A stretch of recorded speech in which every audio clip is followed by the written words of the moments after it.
નમસ્તે વિદ્યાર્થી મિત્રો, હું દેવાંગ પ્રજાપતિ ઉપનિષદ સાયન્સ એકેડમી લીમખેડાથી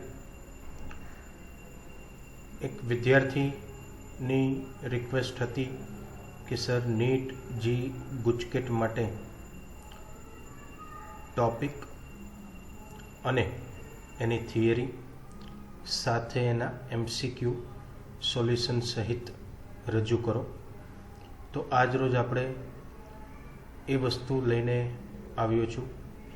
ઘન અવસ્થા ધોરણ 12નું પ્રથમ પ્રકરણ છે કે જેમાં ટોપિક છે સ્ફટિકમય ઘન પદાર્થોનું વર્ગીકરણ. એની થિયરી એમસીક્યુ આપણે સોલ્યુશન સાથે ભાગ 2ની અંદર આપણે આજે જોશું. તો ચાલો શરૂ કરીએ વિદ્યાર્થી મિત્રો.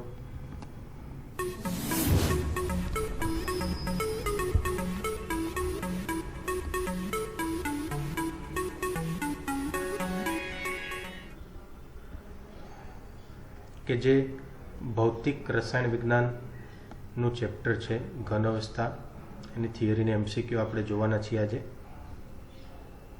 ટોપિક છે સ્ફટિકમય ઘન પદાર્થોનું વર્ગીકરણ.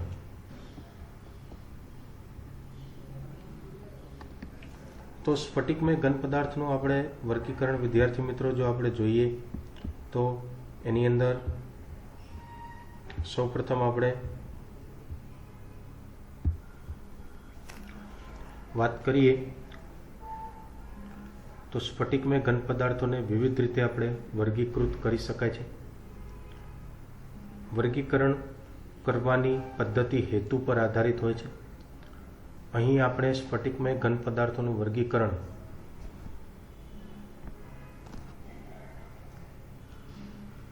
આંતર આણ્વીય બળોના સ્વભાવ,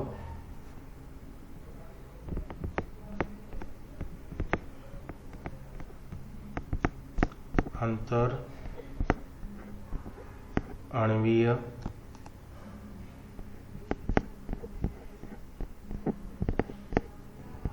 બળોના સ્વભાવ અથવા ઘટક કણોને એકબીજા સાથે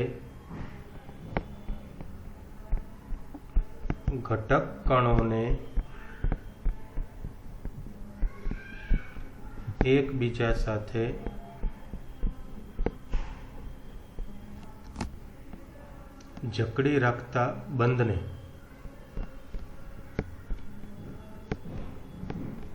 આધારે કરવામાં આવેલું છે. તો વર્ગીકરણનો આધાર શેના ઉપર રહેલો છે? આંતરાણ્વીય બળોના સ્વભાવ તથા ઘટક કણોને એકબીજા સાથે જકડી રાખવાના બંધના આધારે તેનું વર્ગીકરણ કરવામાં આવેલું છે. બરાબર છે. હવે આ કયા પ્રકારના બંધન બળો છે? તો કે વાન ડર વાલ્સ,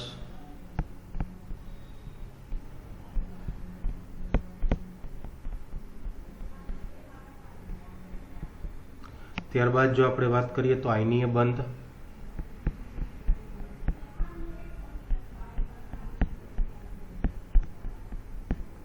પછી છે આપણી પાસે સહસંયોજક બંધ,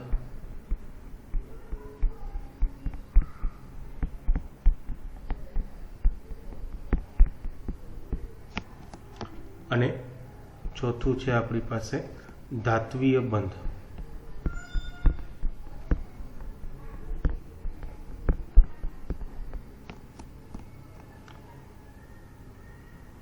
આ ચાર બંધન બળના આધારે સ્ફટિકમય ઘન પદાર્થનું વર્ગીકરણ કરવામાં આવેલું છે.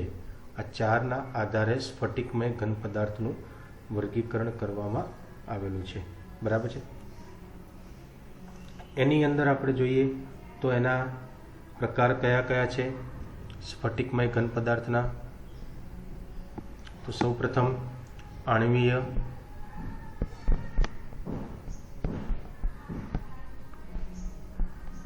ત્યારબાદ બીજું છે આયનીય,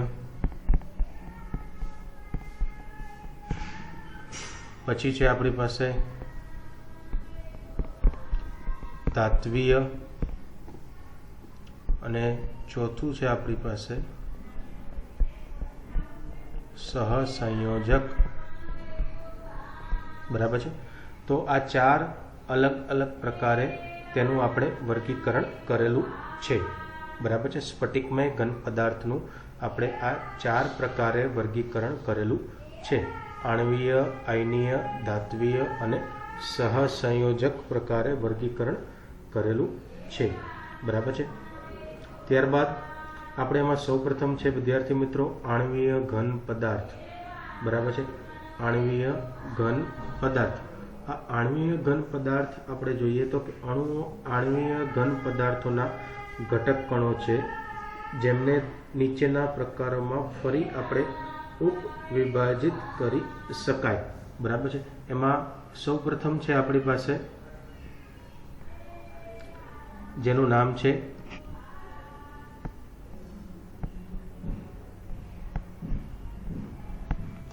અધ્રુવીય આણ્વીય ઘન પદાર્થ, બરાબર છે। શું નામ છે?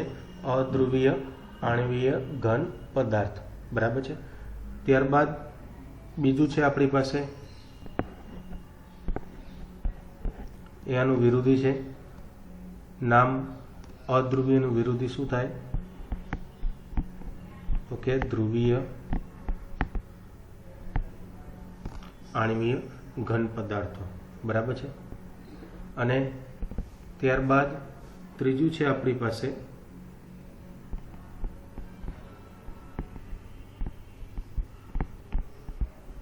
હાઇડ્રોજન બંધિત,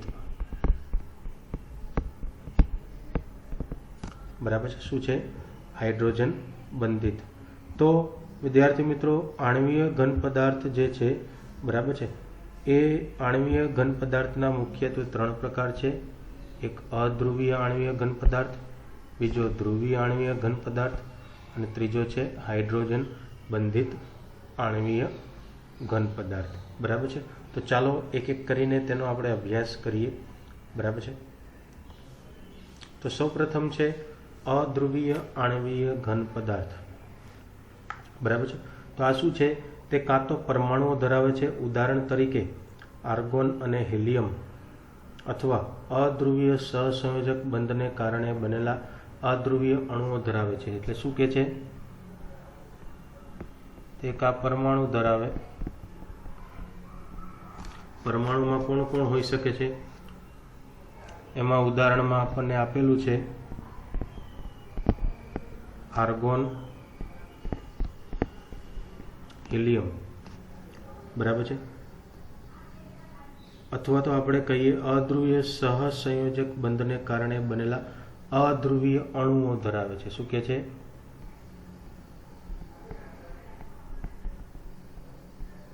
અધ્રુવીય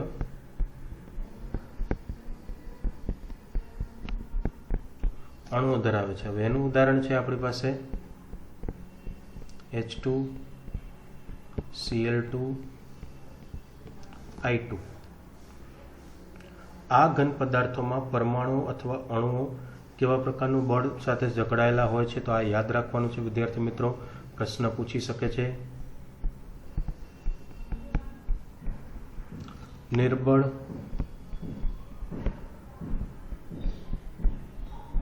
વિસર્જન બળ, અથવા તો બીજું આપણે આપી શકીએ નામ લંડન બળો દ્વારા તેઓ જકડાયેલા હોય છે, બરાબર છે। જેના વિશે તમે ધોરણ 11ની અંદર તમે અભ્યાસ કરી ચૂક્યા છો। આ ઘન પદાર્થો પોચા અને વિદ્યુતના અવાહક હોય છે। પોચા અને વિદ્યુતના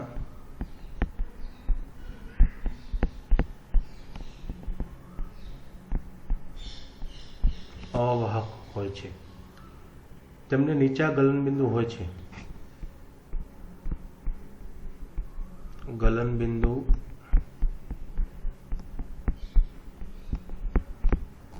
નીચા હોય છે અને સામાન્ય રીતે ઓરડાના તાપમાન અને દબાણે પ્રવાહી અથવા વાયુ અવસ્થામાં હોય છે। સામાન્ય રીતે રૂમ ટેમ્પરેચર એટલે કે ઓરડાના તાપમાન અને દબાણે તેઓ કઈ અવસ્થામાં હોય છે? તો આ પ્રશ્ન પૂછાય છે આપણને. પ્રવાહી અથવા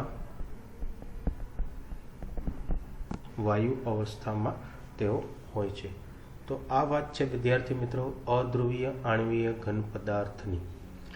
બરાબર છે. આના અણુઓ યાદ રાખવાના છે, પરમાણુઓ યાદ રાખવાના છે, કયા પ્રકારનું બળ છે, ઓછા વિદ્યુતના આવાહક, ગલનબિંદુ નીચા, સામાન્ય રૂમ તાપમાને અને દબાણે પ્રવાહી તથા વાયુ અવસ્થામાં તેઓ હોય છે. તો આ નીટ JEE અંદર પૂછાતા હોય છે MCQ. બરાબર છે. આપણે પાછળથી જોવાના છીએ. ત્યારબાદ બીજા પ્રકારનું વર્ગીકરણ આપણે જોઈએ તો નામ છે ધ્રુવીય. શું નામ પાડવામાં આવેલું છે? ધ્રુવીય આણ્વીય ઘન પદાર્થો. બરાબર. કેવું? ધ્રુવીય આણ્વીય ઘન પદાર્થો. તો જોઈએ HCl, SO2 વગેરે જેવા પદાર્થોના અણુઓ ધ્રુવીય સહસંયોજક બંધથી રચાય છે. અણુઓ કયા કયા? તો કે એના ઉદાહરણ આપીએ. HCl, SO2. પછી આ કેવા છે? ધ્રુવીય સહસંયોજક બંધ. ધ્રુવીય સહસંયોજક બંધ દ્વારા આ રચાતા હોય છે. આવા ઘન પદાર્થોમાં અણુઓ સાપેક્ષ રીતે વધુ પ્રબળ ધ્રુવીય ધ્રુવીય પારસ્પરિક ક્રિયાઓ વડે એકબીજા સાથે જકડાયેલા હોય છે. શું કહે છે આપણને? તો કે પરસ્પર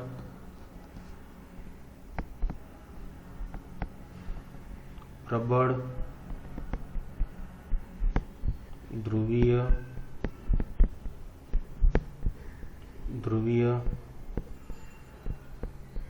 પારસ્પરિક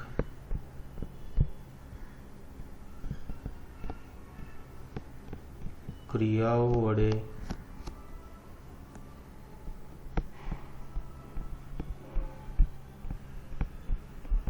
જકડાયેલા રહે છે. ત્યારબાદ આ ઘન પદાર્થો કેવા હોય છે? પોચા અને વિદ્યુતના અવાહક. એટલે આગળ આપણે જે અધ્રુવીની અંદર ચર્ચા કરી એના જેમ જ છે આ તો. બરાબર છે. તેમના ગલનબિંદુ જે છે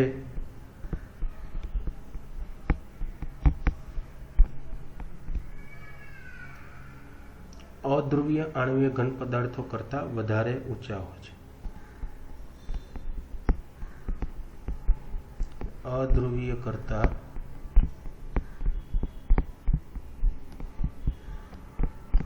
ઊંચા હોય છે. બરાબર છે. તેમ છતાં પણ ઓરડાના તાપમાને દબાણે તેવા રૂમ ટેમ્પરેચર એટલે કે ઓરડાના તાપમાને દબાણે તેઓ કઈ અવસ્થામાં હોય છે? વાયુ અથવા પ્રવાહી અવસ્થામાં હોય છે. બરાબર છે. અહીંયા વિદ્યાર્થી મિત્રો એક અપવાદ આપેલા છે, આપણને યાદ રાખવાના છે, ખાસ કરીને પૂછાતા હોય છે. બરાબર છે. ઘન NH3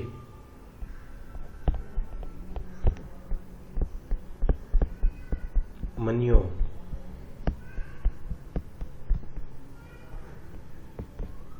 બરાબર છે, એમોનિયા. અને બીજું ઉદાહરણ અહીંયા આપણને આપવામાં આવ્યું છે SO2 સલ્ફર ડાયોક્સાઇડ. આ કેટલાક ઘન પદાર્થના ઉદાહરણ છે કે જે અહીં અપવાદરૂપ હોઈ શકે છે. તો આ વાત હતી વિદ્યાર્થી મિત્રો ધ્રુવીય આણ્વીય ઘન પદાર્થની. બરાબર છે. ત્યારબાદ આપણે આગળ ચર્ચા કરીએ. આણ્વીય ઘન પદાર્થનું વર્ગીકરણ આપણે જોઈ રહ્યા છીએ વિદ્યાર્થી મિત્રો. ત્રીજું છે હાઇડ્રોજન બંધિત આણ્વીય ઘન પદાર્થો. શું નામ પાડવામાં આવ્યું છે? હાઇડ્રોજન બંધિત આણ્વીય ઘન પદાર્થો. તો જોઈએ આવા ઘન પદાર્થોને અણુઓ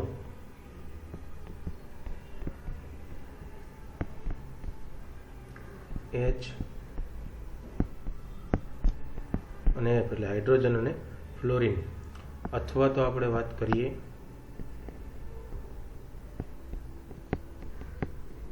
O અથવા N પરમાણુ સાથે ધ્રુવીય સહસંયોજક.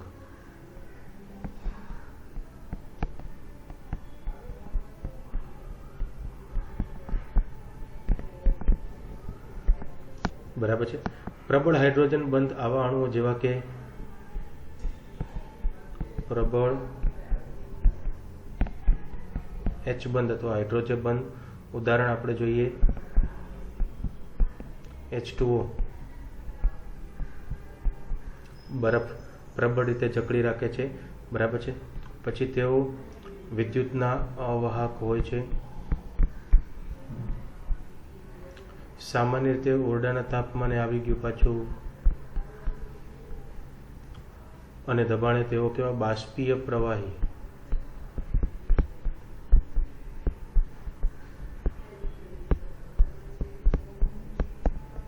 અથવા પોચા ઘન પદાર્થો.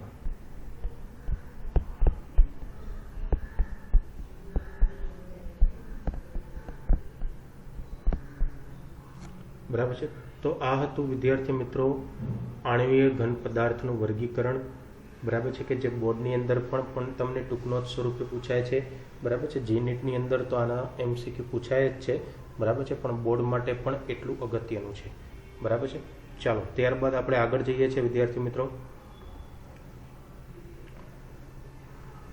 આણ્વીય ઘન પદાર્થનું વર્ગીકરણ 3 હતું: અધ્રુવીય, ત્યારબાદ ધ્રુવીય અને ત્રીજું હાઇડ્રોજન બંધિત. હવે આપણે જોઈએ છે આયનીય ઘન પદાર્થો. શું નામ છે? આયનીય ઘન પદાર્થો. બરાબર છે. તો જોઈએ આપણે તો કે આની ટૂંક નોટ પણ પૂછાય છે અને ઘણા બધા MCQ આની અંદરથી નીકળે છે. આપણે જોઈએ બરાબર એક એક કરીને. તો કે આયનીય ઘન પદાર્થોના ઘટક કણો આયનો હોય છે.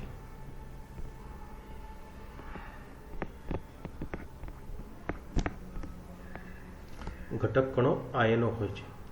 આવા ઘન પદાર્થો પ્રબળ કુલંબિક બળોથી, કેવું બળ છે?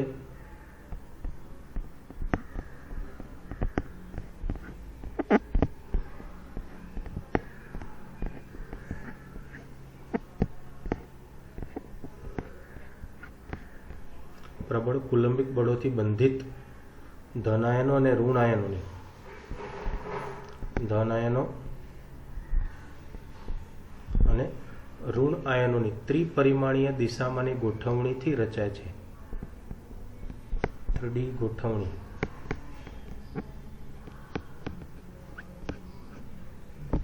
થી રચાતા હોય છે. બરાબર છે. હવે અહીંયા કુલંબિક બળોનું બીજું નામ પણ છે જે આપણે યાદ રાખવાનું છે. એને આપણે સ્થિર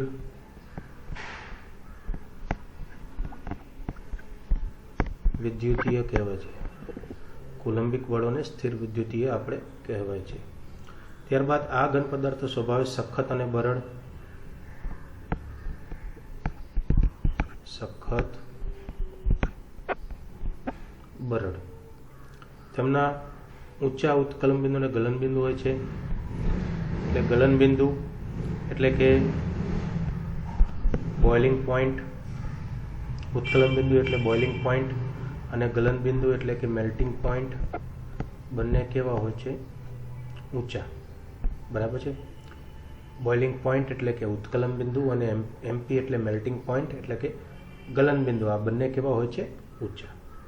તેમના આયનો હેરફેર કરવા માટે મુક્ત હોતા નથી. આયનો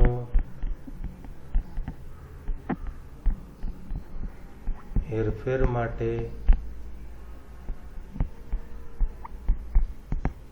મુક્ત હોતા નથી. તેથી તેઓ ઘન અવસ્થામાં વિદ્યુતના કેવા હોય છે?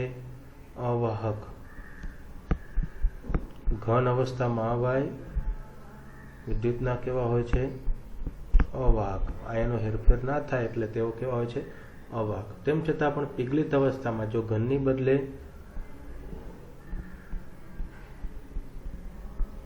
પીગલિત અવસ્થા હોય તો તેમાં આયનો જે છે મુક્ત હોય છે હરવા ફરવા માટે. જેથી તેઓ શું કરશે તો કે વિદ્યુતના વાહક તરીકે વર્તે છે, જ્યારે અહીંયા તેઓ અવાહક તરીકે વર્તતા હતા. બરાબર છે. તો આ છે આયનીય ઘન પદાર્થો. બરાબર છે. ત્યારબાદ આપણે જોઈએ ધાત્વિય ઘન પદાર્થો. શું નામ છે? ધાત્વિય ઘન પદાર્થો. તો ધાતુઓ ધન આયનોને ક્રમબદ્ધ સમૂહ હોય છે અને તેઓ મુક્ત સમુદ્રથી સાથે જકડાયેલા હોય છે. બરાબર છે. ધાતુની આપણે વાત કરીએ તો ધન આયન, બરાબર છે, અને આજુબાજુમાં ઋણ આયન એટલે કે ઇલેક્ટ્રોનનો મુક્ત ઇલેક્ટ્રોનનો સમુદ્ર થી સાથે જકડાયેલા હોય છે. આ ઇલેક્ટ્રોન જે છે ગતિશીલ હોય છે. કેવું હોય છે આ ઇલેક્ટ્રોન?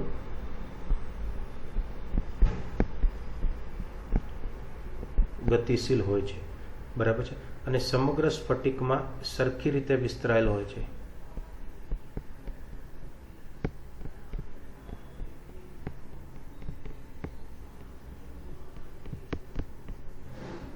ત્યારબાદ ધાતુનો દરેક પરમાણુ એક અથવા બે ઇલેક્ટ્રોન ગતિશીલ ઇલેક્ટ્રોનના આ સમુદ્રમાં ફાળો આપે છે. ધાતુનો દરેક પરમાણુ એક અથવા બે ઇલેક્ટ્રોન ગતિશીલ ઇલેક્ટ્રોનના આ સમુદ્રમાં ફાળો આપતા હોય છે. આ મુક્ત અને ગતિશીલ ઇલેક્ટ્રોન ધાતુની હવે એક અથવા બે ઇલેક્ટ્રોનના કારણે શું થતું? ધાતુની ઊંચી વિદ્યુતીય અને ઉષ્મીય વાહકતા માટે જવાબદાર છે, એટલે કે વાહકતા માટે જવાબદાર છે. પછી તે ગરમી માટે કે પછી વિદ્યુત માટે. બરાબર છે. જ્યારે વિદ્યુતીય ક્ષેત્ર લાગુ પાડવામાં આવે છે ત્યારે આ ઇલેક્ટ્રોન ધન આયનોની જાળીદાર રચનામાંથી વહે છે. વાત થઈ ગઈ. આઈ પસાર કરો તો ઇલેક્ટ્રોન વહન કરવાના છે. તે જ પ્રમાણે જ્યારે ઉષ્મા ધાતુના એક ભાગને પૂરી પાડવામાં આવે છે, આ એક ભાગ સળિયો લઈ લઈએ, અહીંયા ઉષ્મા આપીએ તો ઓટોમેટિક ધીરે ધીરે કરતી ઉષ્મા આગળ પ્રસરવાની છે બીજા છેડે. બરાબર. ત્યારે ઉષ્મીય ઉર્જા એક સરખી રીતે મુક્ત ઇલેક્ટ્રોન વડે. આ બધું કોના માટે જવાબદાર હોય છે? કોના દ્વારા થતું હોય છે? તો કે ઇલેક્ટ્રોન દ્વારા. ધાતુઓની બીજી અગત્યની લાક્ષણિકતા તેમની ચળકાટ. આ તો આપણને ખબર જ છે. અને કેટલાક કિસ્સામાં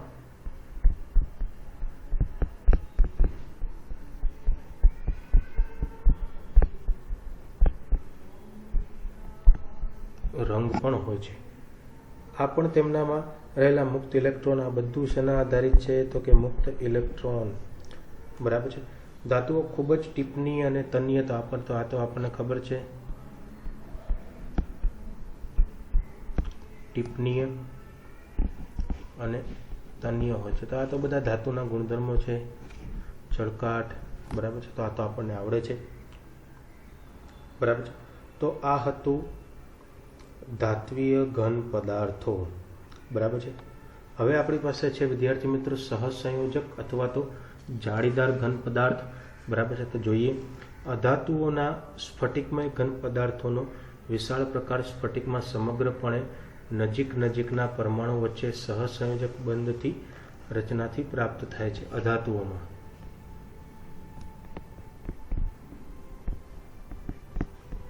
બરાબર છે.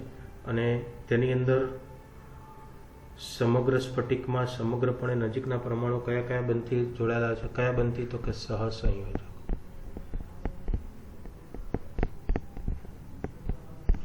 બરાબર છે. તેઓને બૃહદઅણુ પણ કહેવામાં આવે છે. શું કહેવાય છે તેઓને? બૃહદ અણુઓ પણ કહેવામાં આવે છે. સહસંયોજક બંધ કેવા હોય છે? પ્રબળ હોય છે. આપણને ખબર છે. અને સ્વભાવે દિશામય. આ યાદ રાખવાનું છે. પ્રબળ, દિશામય. આ પ્રશ્ન પૂછાય છે. દિશામય સ્વભાવે. આથી પરમાણુઓ તેમના સ્થાનમાં ખૂબ જ પ્રબળતાથી જકડાયેલા હતો. વાત થઈ ગઈ આપણે. આવા ઘન પદાર્થો ઘણા સખત ને બરડ હોય છે.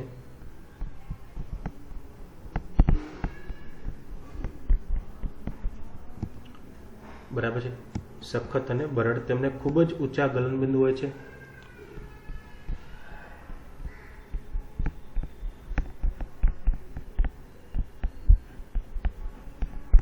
બરાબર છે. ગલન પામતા પહેલા તેઓ વિઘટન પામે છે. ગલન પામતા પહેલા તેઓ વિઘટન પામી જતા હોય છે. તેઓ વીજ રોધક અને વિદ્યુત પ્રવાહનું વહન કરતા નથી.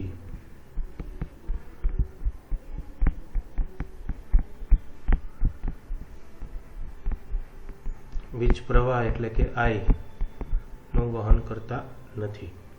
બરાબર છે. આપણી પાસે એક ઉદાહરણ છે અહીંયા હીરો અને સિલિકોન કાર્બાઇડ.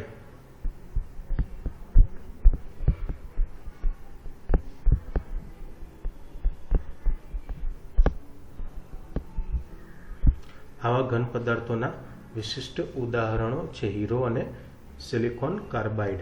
બરાબર છે. તેમ છતાં ગ્રેફાઇટ જે છે એ શું છે? વિદ્યુતનું વાહક છે. હીરો છે વિદ્યુતનો અવાહક છે, બરાબર, પરંતુ ગ્રેફાઇટ છે વિદ્યુતનો વાહક છે. બરાબર છે.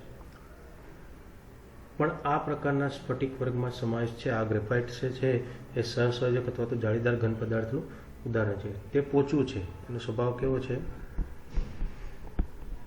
પોચું. બાકી બધા કેવા છે? તો કે સખત. પણ અહીંયા ગ્રેફાઇટ કેવું છે? પોચું છે. બરાબર છે. અને વિદ્યુતનું પાછું વાહક પણ છે. એ પણ આપણે વાત થઈ. બરાબર. તે અપવાદરૂપ ગુણધર્મ તેમની વિશિષ્ટ રચનાને કારણે હોય છે. બરાબર છે.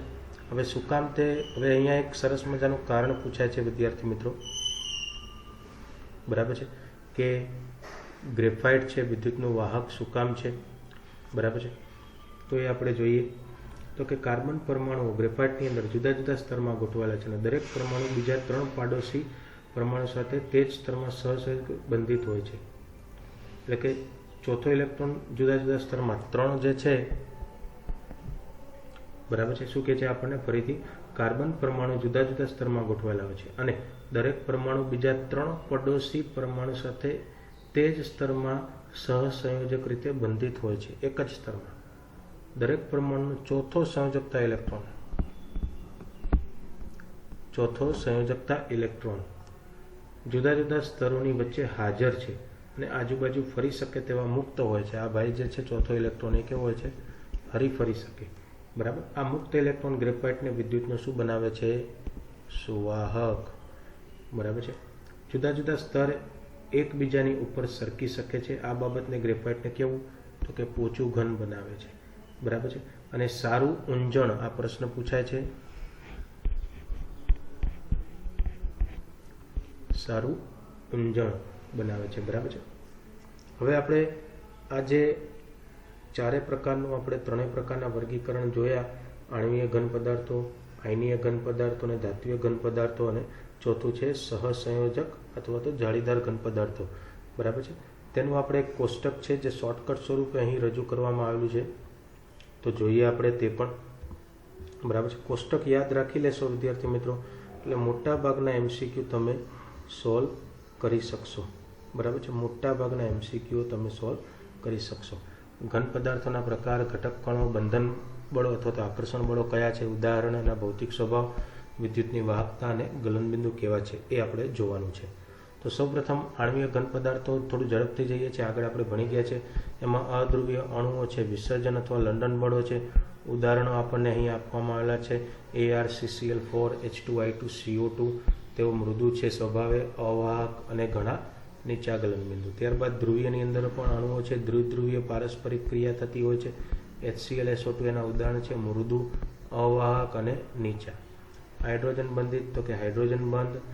અહીંયા પણ અણુઓ, બરફ ઉદાહરણ છે. સખત, અવાહક અને નીચા હોય છે. બરાબર. તો આ છે પેલું આણ્વીય ઘન પદાર્થો. ત્યારબાદ બીજું આયનીય ઘન પદાર્થોમાં જોઈએ.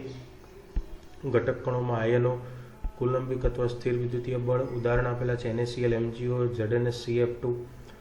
સખત પણ બરડ હોય છે. ઘન અવસ્થામાં અવાહક, પરંતુ પીગલિત અવસ્થામાં તેઓ જલીય દ્રાવણમાં વાહક હોય છે અને ગલનબિંદુ કેવા હોય છે? ઊંચા છે. તો આ છે વિદ્યાર્થી મિત્રો આયનીય ઘન પદાર્થો. ત્યારબાદ ત્રીજું આપણે જોઈએ ધાત્વીય ઘન પદાર્થો, તો કે બિનસ્થાનિક ઇલેક્ટ્રોનના સમુદ્રમાં ધન આયનો. ધાત્વીય બંધન ઉદાહરણ FeCu Ag Mg સખત પરંતુ ટિપ્પણી અને તન્ય હોય છે, ધાત્વીય ગુણધર્મ ધરાવતા હોય છે. ઘન અવસ્થામાં તેમજ પીગલિત અવસ્થામાં તેઓ વાહક અને પ્રમાણમાં ઊંચા ગલનબિંદુ હોય છે. ત્યારબાદ આપણે ચર્ચા કરીએ તો કે સહસંયોજક અથવા તો જાળીદાર ઘન પદાર્થ પરમાણુ હોય છે, સહસંયોજક બંધન હોય છે. SiO2 સિલિકોન ડાયોક્સાઇડ જેને ક્વાર્ટઝ કહેવાય છે, સિલિકોન કાર્બાઇડ કાર્બન, એમાં હીરો, AlN ગ્રેફાઇટ એટલે કે કાર્બન. સખત અને ગ્રેફાઇટ છે મૃદુ છે. વિદ્યુતીય વાહકતા આની અંદર અવાહક છે, બરાબર છે. SiO2 SiC હીરો AlN આ બધા કેવા છે અવાહક છે, જ્યારે ગ્રેફાઇટ મૃદુ અને પોતે વાહક છે, અપવાદ તરીકે છે ને ઘણા ઊંચા ગલનબિંદુઓ હોય છે, બરાબર છે. તો આ છે કોષ્ટક જુદા જુદા પ્રકારના ઘન પદાર્થોનું વર્ગીકરણ, બરાબર છે. હવે આપણે આને અનુલક્ષીને MCQ જોશું વિદ્યાર્થી મિત્રો, કે જે તમારી ઈચ્છા હતી કે થિયરી અને સાથે સાથે MCQ, બરાબર છે. તો હવે આપણે MCQ જોઈશું. તો સૌપ્રથમ પ્રશ્ન છે, સહસંયોજક સ્ફટિક ઘનનું ઉદાહરણ નીચેનામાંથી કયું છે? ઓપ્શન આપેલા છે સિલિકોન, NaF જે JEE મેન 2013માં પૂછાયેલો પ્રશ્ન છે વિદ્યાર્થી મિત્રો, એલ્યુમિનિયમ, AR એકદમ સરળ છે, હમણાં જ આપણે જોયેલું છે. જોઈએ સોલ્યુશન. તો જવાબ આવે છે સિલિકોન. સિલિકોન સહસંયોજક સ્ફટિક છે કે જેમાં સંઘટક કણ પરમાણુઓ હોય છે. ત્યારબાદ તો એની અંદર જવાબ છે સિલિકોન, પહેલો પ્રશ્ન હતો વિદ્યાર્થી મિત્રો. ત્યારબાદ બીજો, આયનીય સ્ફટિક ઘનનું ઉદાહરણ નીચેનામાંથી કયું છે? હીરો, LiF, Li કે સિલિકા? એકદમ સરળ છે, આ પણ આવી ગયેલું છે. તો જવાબ શું આવશે? LiF. LiF આયનીય ક્રિસ્ટલ સ્ફટિક ઘનના ઉદાહરણ છે જેમાં સંઘટક કણ ઘનાત્મક Li+ અને ઋણાત્મક F- હોય છે, બરાબર છે. Li+, F-, બરાબર છે. તો જવાબ છે LiF. ત્યારબાદ ત્રીજો પ્રશ્ન છે, સાચું વિધાન પસંદ કરવાનું છે, બરાબર છે. MPPET 1997માં પૂછાયેલો પ્રશ્ન છે વિદ્યાર્થી મિત્રો. તો 4 વિકલ્પો આપેલા છે. AgBrના આયનીય સ્ફટિકમાં શોટકીની ઉણપ હોય છે. એકાકી કોષમાં સ્ફટિક parameter A = B ≠ C, alpha = beta 90 છે અને ગામા 120નો ષટકોણીય હોય છે. ફ્રેન્કલની ક્ષતિ ધરાવતા આયનીય સંયોજન R+, R- નો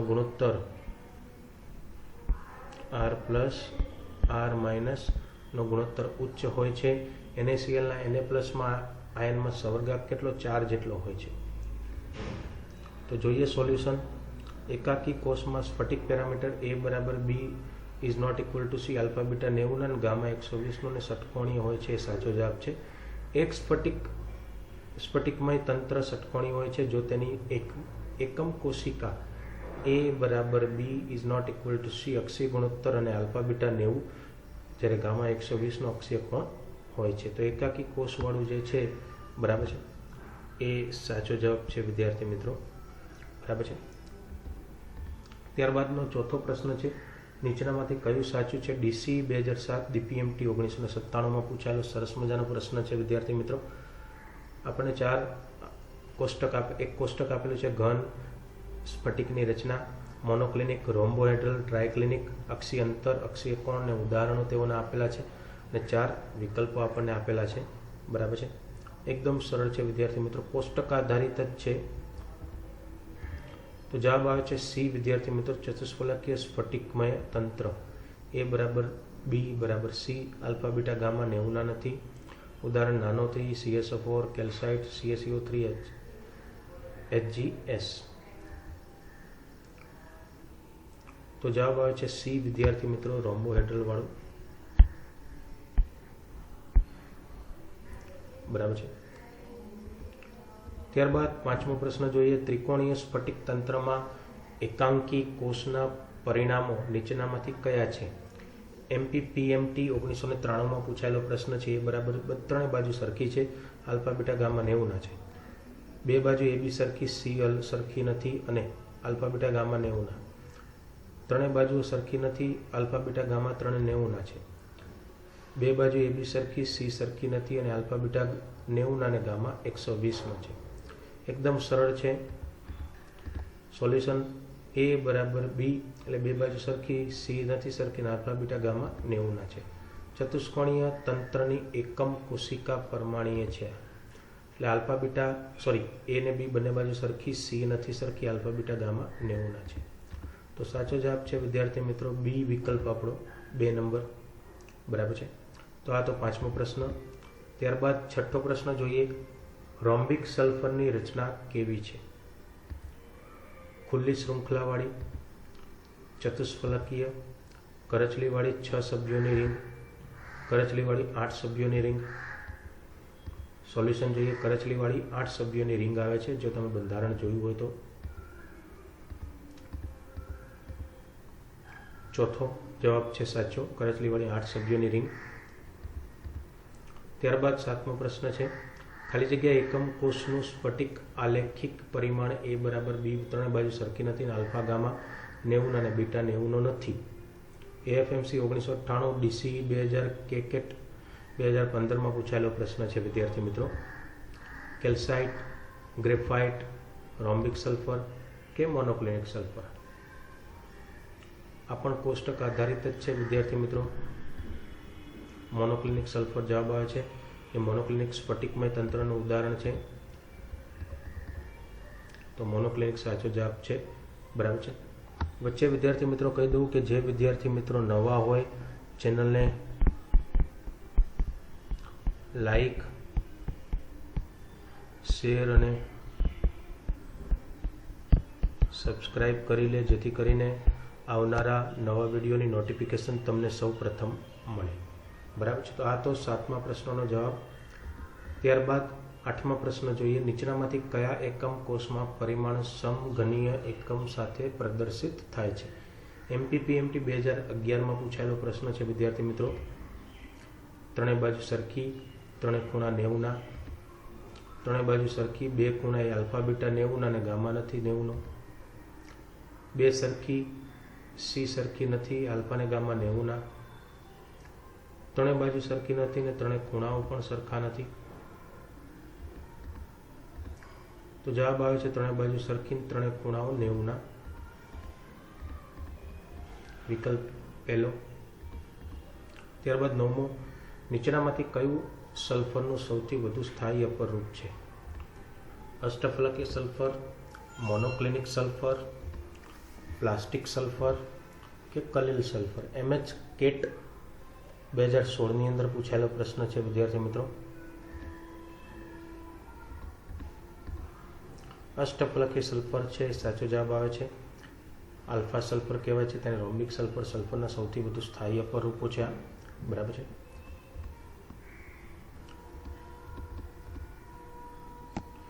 ત્યારબાદ 10મો પ્રશ્ન જોઈએ આપણે. ક્વાર્ટઝ કણો ખાલી જગ્યાથી બંધાયેલા હોય છે. વિદ્યુતીય આકર્ષણ બળ, વાન્ડર વાલ્સ બળ, સહસંયોજક કે પ્રબળ સ્થિર વિદ્યુતીય આકર્ષણ બળ? એકદમ સરળ છે. આપણે વચ્ચે થિયરીની અંદર પણ આવી ગયેલું છે. સહસંયોજક બંધન બળના આધારે. ક્વાર્ટઝ એ સહસંયોજક ઘનનું ઉદાહરણ છે. આપણે હમણાં જ વર્ગીકરણમાં જોઈ ગયા, જેમાં ઘટક કણો પરમાણુ હોય છે જે સહસંયોજક બંધ દ્વારા જોડાયેલા રહે છે. તો જવાબ આવે છે સહસંયોજક બંધન બળ. 10મો પ્રશ્ન હતો વિદ્યાર્થી મિત્રો. ત્યારબાદ આપણે જોઈએ 11મો પ્રશ્ન. ઝિંક બ્લેન્ડની રચનામાં ઝિંક પરમાણુ ખાલી જગ્યાથી ઘેરાયેલો હોય છે. બધા અષ્ટફલકીય છિદ્રો, બધા ચતુષ્ફલકીય છિદ્રો, અષ્ટફલકીય છિદ્રોની અડધી સંખ્યા કે ચતુષ્ફલકીય છિદ્રોની અડધી સંખ્યા? જવાબ છે ચતુષ્ફલકીય છિદ્રોની હાફ સંખ્યા એટલે કે અડધી સંખ્યા. ઝિંક બ્લેન્ડ જેને ZnS કહેવાય છે, એમાં ચતુષ્ફલકીય છિદ્રોની અડધી સંખ્યા Zn પરમાણુ દ્વારા ભરાઈ જતી હોય છે. બરાબર. તો જવાબ આવે છે ચતુષ્ફલકીય છિદ્રોની અડધી સંખ્યા. ત્યારબાદ 12મો પ્રશ્ન જોઈએ. ચતુષ્ફલકીય છિદ્રોને ઘેરાયેલા ઘન આયનના સવર્ગ આંક કેટલો હોય છે? 6, 8, 12 કે 4? એકદમ સરળ છે વિદ્યાર્થી મિત્રો, આવડી જ જાય બધાને. શું જવાબ આવશે ગેસ કરી શકો છો તમે? 4. એક ચતુષ્ફલકીય છિદ્ર ઘેરતા ધન આયનનો સવર્ગાંક કેટલો? 4 હોય છે. તો જવાબ શું આવશે? તો કે 4. બરાબર છે. આ તો 12મો પ્રશ્ન વિદ્યાર્થી મિત્રો. ત્યારબાદ જોઈએ 13મો. નીચેનામાંથી કયું વિધાન સાચું નથી? પૃષ્ઠ તણાવનો એકમ છે ડાઇન પર સેન્ટીમીટર છે. એક પ્રવાહીની સ્નિગ્ધતા ગુણાંકનો એકમ પોઈઝ છે. CaCl એ અંતઃકેન્દ્રિત ઘન સ્ફટિકમય હોય છે કે ZnSમાં S-2નો સવર્ગાંક 6 છે. જે કે CET 2006ની અંદર પૂછાયેલો પ્રશ્ન છે. થોડોક ડિફિકલ્ટ છે વિદ્યાર્થી મિત્રો, સાચું નથી કીધું છે. બરાબર છે. વિચારી શકો છો તમે, પણ એકદમ સરળ છે. બરાબર, થોડોક ડિફિકલ્ટ પણ સરળ. ZnSમાં S-2નો સવર્ગાંક કેટલો છે? 6. હમણાં જ આપણે આગળનો જ પ્રશ્ન જોઈ ગયા વિદ્યાર્થી મિત્રો. એ સાચું હતું. આ કેવું છે? ખોટું.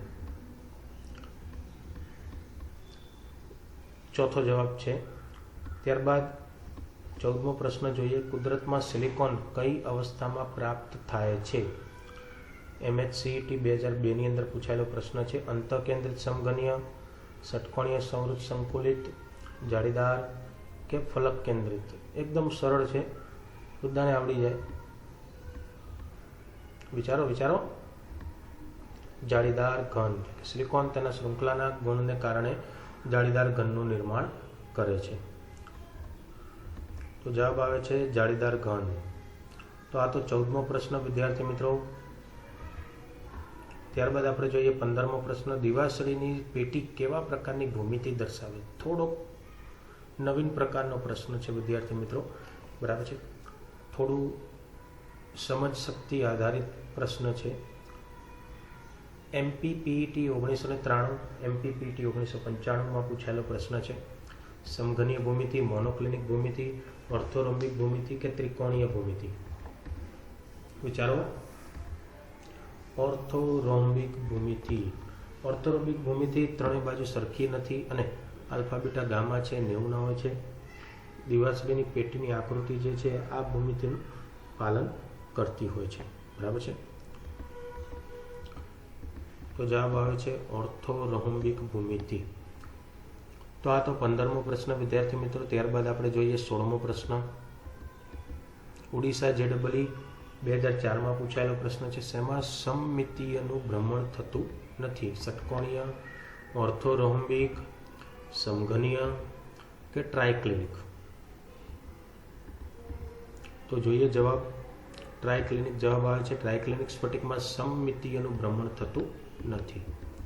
તો જવાબ આવે છે ટ્રાયક્લિનિક.